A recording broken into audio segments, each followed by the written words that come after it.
Ce prix a été créé il y a 50 ans pour les 200 ans de la maison. Et en fait, il mettait en avant, à cette époque, les premières femmes d'affaires qu'on voulait mettre effectivement en lumière pour reprendre l'esprit, l'audace et la détermination de Madame Clicquot, qui, quand elle avait 27 ans, a perdu son mari et en 1805 a repris l'entreprise familiale, alors qu'il était interdit de diriger une entreprise pour une femme à l'époque. Oui, et puis avec une vision assez extraordinaire du monde des affaires, parce qu'elle a souhaité tout de suite internationaliser sa marque. Alors absolument, c'est-à-dire qu'elle pensait que le marché français était trop petit, Ouais. que les procédés étaient aussi un peu trop anciens, donc elle a inventé la table de remuage, le rosé et aussi les millésimes. Et puis après, elle s'est dit, allons en dehors de France. Et dès la première année, elle a envoyé des bouteilles vers l'Italie, le reste de l'Europe et assez vite aux États-Unis et même au Japon. Eh bien, elle a vu grand et elle a eu raison.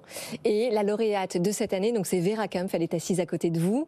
Vera, vous avez créé une société qui s'appelle Singulart. Je vous laisse nous expliquer ce que c'est. Oui, alors c'est une galerie d'art en ligne. On représente des artistes, peintres, photographes, sculpteurs du monde entier. Et l'objectif, c'est de leur donner une visibilité internationale. Et donc, on fait aujourd'hui 90% de nos ventes entre un artiste et un collectionneur qui ne se connaissent pas et qui ne vivent pas dans le même pays. Et on sélectionne tous les artistes. Donc, c'est pour ça que c'est une galerie au sens où on sélectionne tous les artistes.